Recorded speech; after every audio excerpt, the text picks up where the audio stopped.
अस्सलाम वालेकुम, जय हिंद, जय महाराष्ट्र मेरे भाइयों।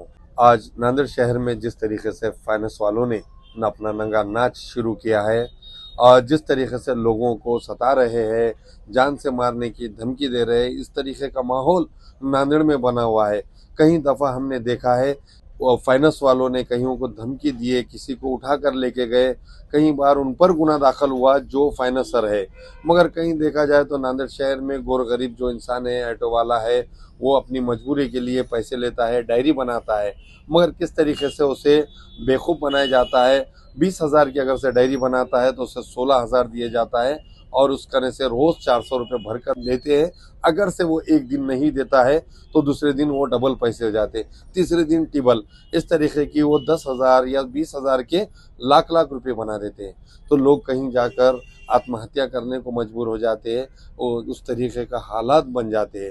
तो जिस तरीके से फाइनेंस का ये ब्याजखोरों ने जो अपना नंगा नाच किया, इस पर महाराष्ट्र हुकूमत ने एक कायदा पारित किया है विधानसभा में कि अगर से कोई अवैध साहूकार जिसका ने लाइसेंस नहीं है, वो ब्याजखोर किसी भी समाज का हो, कोई भी हो, वो किसी को सताता है तो उस पर फौरन कार्रवाई होगी और उसके ऊपर एफआईआर होगी और उसके पास अगर से लाइसेंस होता है तो उस पर भी कार्रवाई होगी, वो अगर से ज्यादा पैसे मांगता है।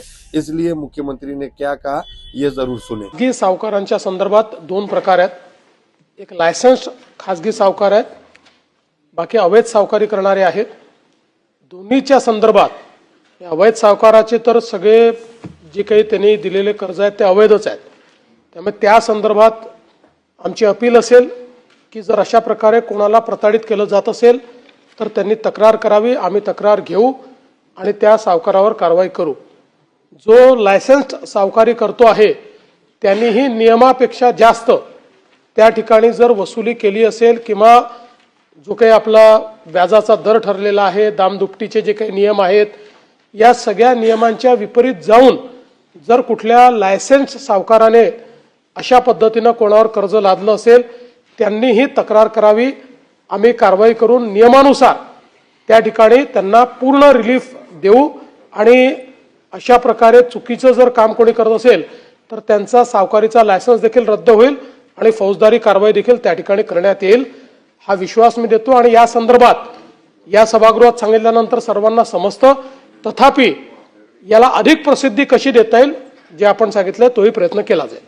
जिस तरीके से हमारे महाराष्ट्र के मुख्यमंत्री देवेंद्र फडणवीस ने जो कायदा बनाया है जो अवैध साहूकारी को लेकर, तो ये ब्याजखोर जिस तरीके से लोगों को परेशान करते हैं, आजकल तो कहीं गुंडे ये धंधे में उतर गए हैं, जिसने कहीं गुने दाखिल है, कहीं पे किसी ने मर्डर तक किया है ये ब्याज के चक्कर में पैसों के लिए, और कहीं लोगों ने जान दे दी अपनी जो उनको पैसे नहीं भर सकते, उसने फांसी लिया, किसी ने कोई आत्महत्या अपने घर में किया, किसी ने नदी से उड़ी मार दिया। वैसा ही एक वाकया पहले रोजे के दिन नांदेड़ के गोदावरी नदी में एक मोइन नामी शख्स ने अपनी जान दे दी ये फाइनेंस वालों के चक्कर में। जिस तरीके से उन्होंने उसे धमकी दिया था, उसके पास 2-4 डायरी जेब में निकले ऐसा बताया जा रहा है और ग्रामीण पुलिस स्टेशन में हमारे सिंगम पीआई ओमकांत चिंचोलकर उस पर कार्रवाई भी की है, ईडी दाखिल हुआ है और कौन आरोपी है वो जल्द सामने आएंगे।